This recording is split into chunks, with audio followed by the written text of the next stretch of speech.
쌤의 거꾸로 한국사 시즌 4 그 34번째 시간입니다.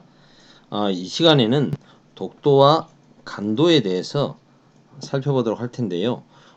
일제의 독도 불법 침탈과 그 간도 협약의 부당성에 대해서 살펴보도록 하겠습니다.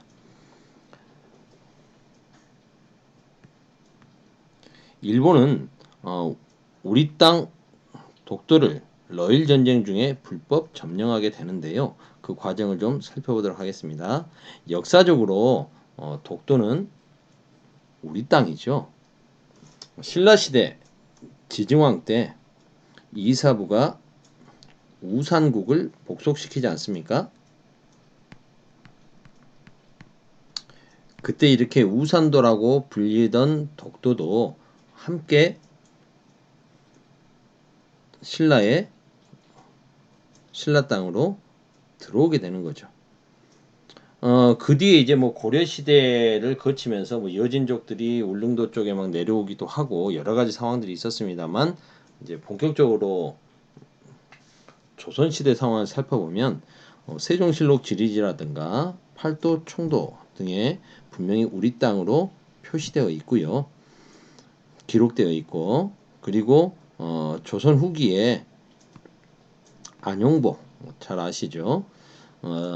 울릉도와 독도 인근에까지 와서 어업행위를 하던 일본인들과 싸우다가 일본에 끌려가서 오히려 납치돼 가서 이거 우리 땅이라는 것을 확인받기도 하고요.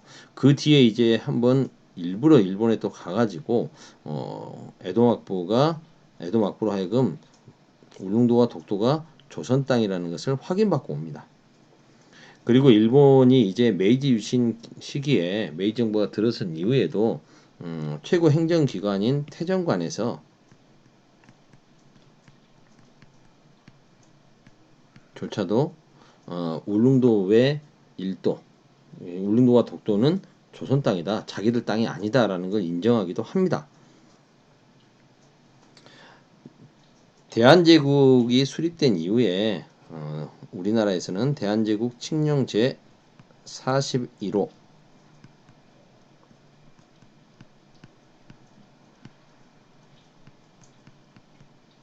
호를 통해서 울릉도를 울릉군으로 승격시키고 울릉군수가 독도와 울릉도를 다 관할하도록 하죠.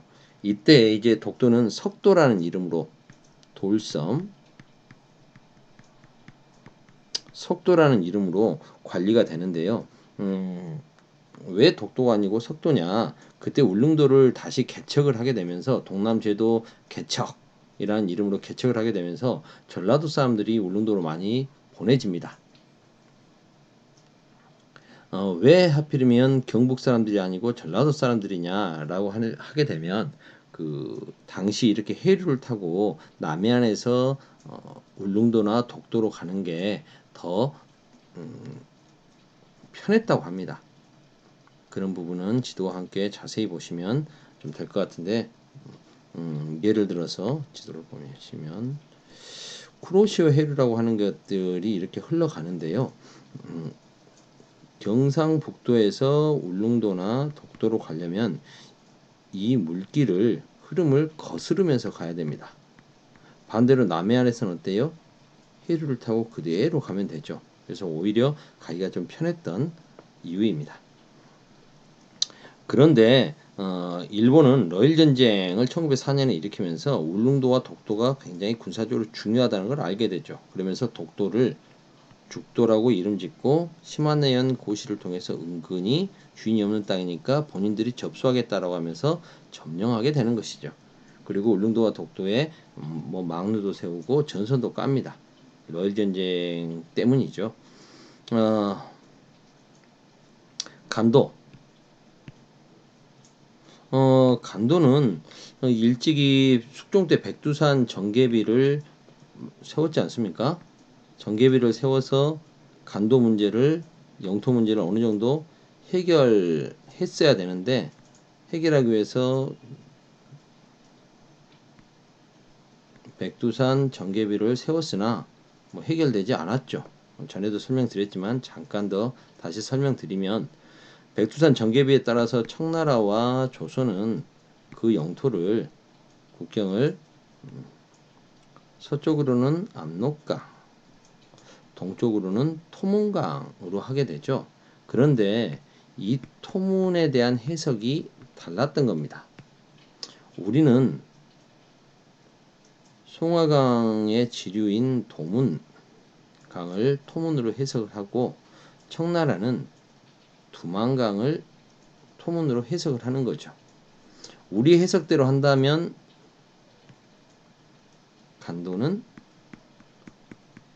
조선 땅인 거고요. 대한제국 조선 땅이 되는 것이고 청나라 기준으로 보면 중국 땅이 되는 거죠. 그런데 조선이 청나라의 제후국이던 시절에는 뭐 그런 대로 크게 문제가 되지 않았습니다. 갈등은 있었을지언정 이게 뭐 양측 간에 충돌을 가져오지는 않았다는 거죠. 그런데 이제 더 이상 조선이 청나라의 제후국이 아니라 이제 독립된 제국으로 거듭났죠. 대한제국이 되지 않습니까? 그래서 청제국과 동등한 입장이 되는 거죠. 이러면서 이제 간도를 함경도에 편입시키고 이범륜을 간도관리사로 임명하여 간도를 직접 관할하게 합니다. 당시 간도 지역에 19세기 후반에 조선인들이 대거 이주를 하게 되죠. 먹고 살기 힘들어지고 대기근이 있으면서 그러면서 이곳에서는 인구 비율이 한 9대1 정도로 압도적으로 조선인들이 많았습니다. 그랬는데 을사늑약으로 조선의 외교권을 빼앗아간 일본이 청나라와 간도 협약이라는 것을 1909년에 맺게 되죠. 일본은 당시 남만주 철도 부설권을 얻고 그리고 이쪽에서 이제 또 보면 중간에 이쪽으로 가는 남만주 철도 부설권을 얻고 탄광 채굴권, 이 지역의 탄광 채굴권 등의 이권을 넘겨받는 조건으로 이 간도가 청나라 땅이라고 인정해 줘 버린 것입니다. 우리 입장에서는 을사늑약 자체가 무효이기 때문에 을사늑약을 근거로 맺어진 간도협약도 무효라고 주장하고 싶죠. 하지만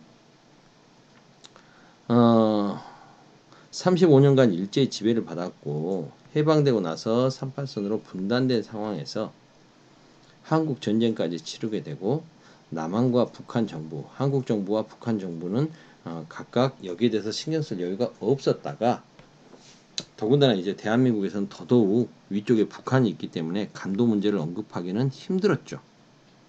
근데 북한이 중국과 조중 변개 조약, 국경에 대해서